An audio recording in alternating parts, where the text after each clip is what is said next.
আসসালামু আলাইকুম, ওয়েলকাম করছি রিয়াসাদ আজিম। ভিন্ন ধর্ম মতাদর্শে যারা শুনছেন সবার প্রতি আন্তরিক কৃতজ্ঞতা। বাংলাদেশ প্রিমিয়ার লিগ বিপিএল এবং বিপিএল এ সবচেয়ে গুরুত্বপূর্ণ ক্রিকেটার বাংলাদেশের প্রেক্ষাপটে, আমাদের লোকাল কালেকশনের প্রেক্ষাপটে সব সময় বছরের পর বছর ধরে যিনি হয়ে আসছেন তিনি হচ্ছেন সাকিব আল হাসান।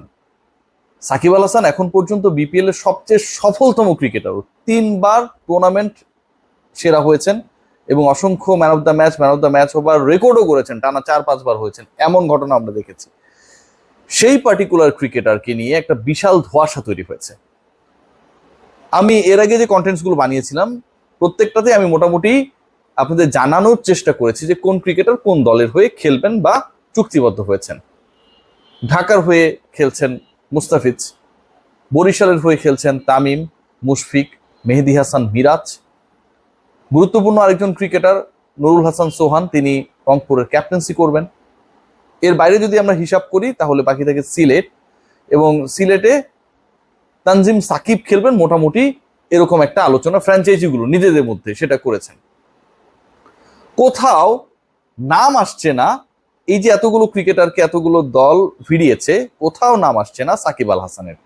খুব ইন্টারেস্টিং কিন্তু ব্যাপারটা, কেন আসছে না?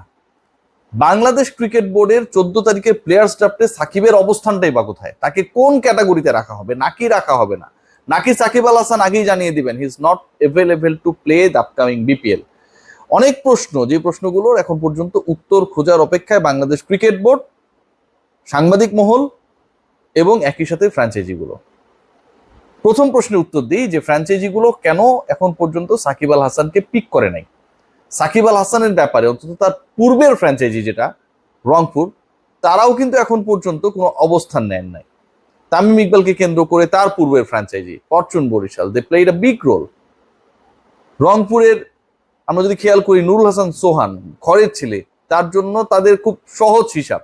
সোহান বা রংপুরের সম্পর্কটা হচ্ছে অনেকটা ব্ল্যাঙ্ক চেক, মানে চাওয়া পাওয়ার ব্যাপার না, সবই ওপেন, আমি খেলবো এই টিমের হয়ে। তানজিম সাকিবকে নিয়ে সিরিয়াস হচ্ছে সিলেট, সাকিব আল হাসানকে নিয়ে কেউ সিরিয়াস না কেন? 3টা কারণে। প্রথম কারণ যেটা, সেটা হচ্ছে ফ্র্যাঞ্চাইজিগুলো তার ব্যাপারে যে সিরিয়াস হবে, they are not sure that Shakib Al Hasan will be available during the BPL.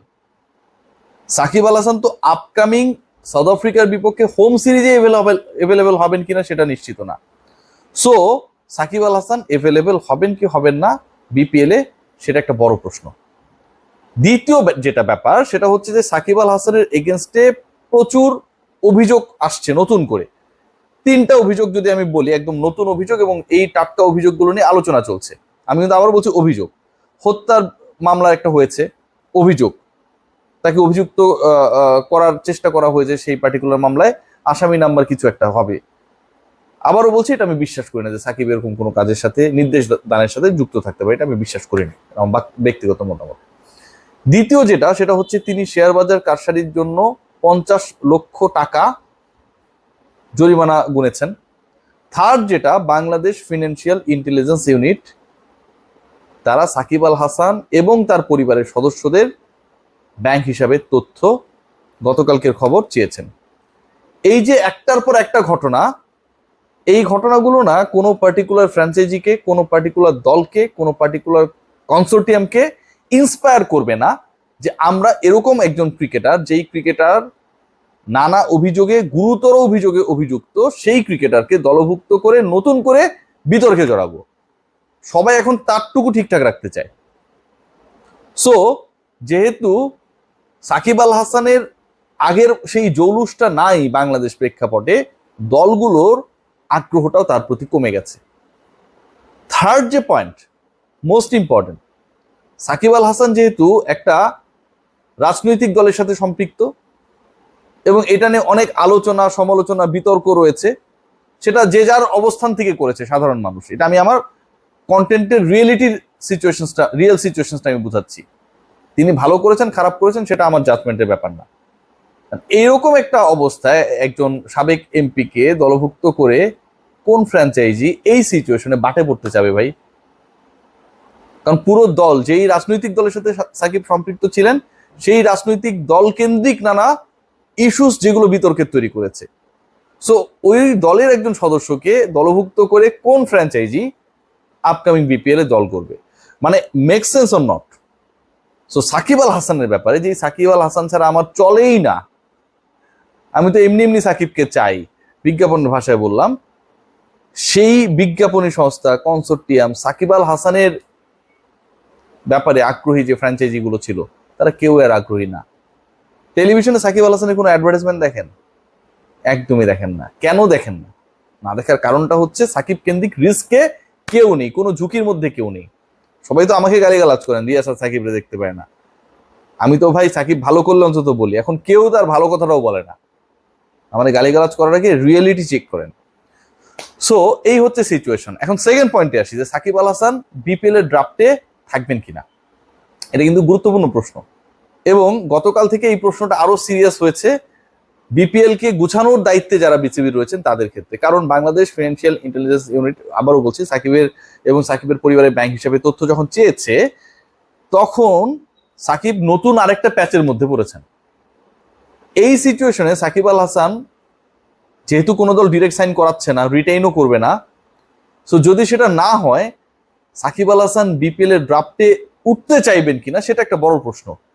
কেন সেটা বলছি, ড্রাফটে সর্বোচ্চ পারিশ্রমিক, সর্বোচ্চ সেলিং যেটা, সাকিব তো আমাদের সর্বোচ্চ ক্রিকেটার, সেটা হচ্ছে 60 লাখ টাকা।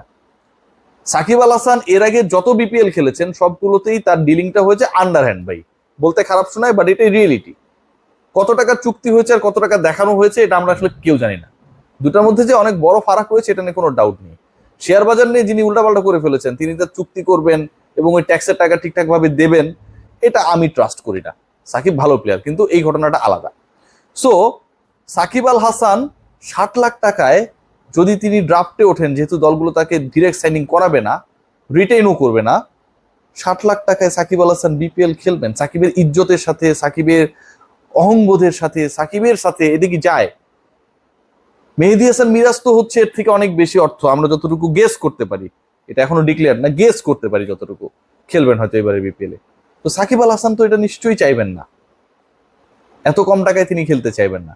আবার এই 60 লাখ টাকায় এখানে বিপিএল খেলতে এসে আইনি জটিলতায় পড়বেন, ঝামেলায় পড়বেন, সেটাও তিনি চাইবেন না।